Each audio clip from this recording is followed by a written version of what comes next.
Okay, Peter. Well, today's the moving day for the bike, and I'll show you how I typically start it. It's been sitting for about a week and a half, so I've got the fuel tap on reserve.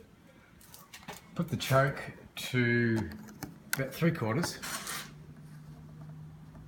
about like that. Ignition on. Kill switch off.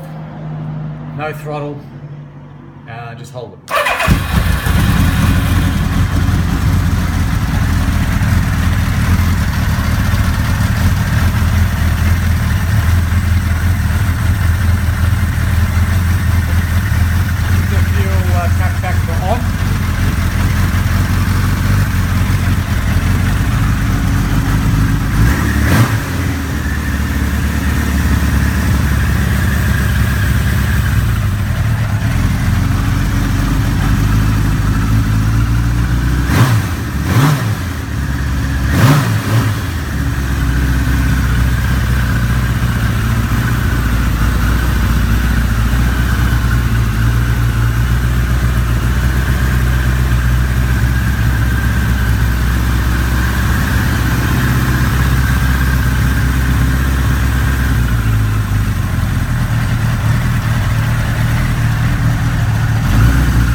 All good.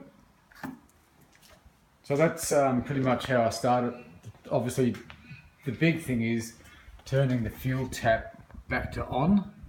So you've got prime around there. If it's been sitting for a week or two, just a couple of minutes. On and reserve. So that's about it. I'll hopefully get some more room back into my little 2-car garage. All right, Pete, thanks. Good luck with it all. Give me a call if you need anything.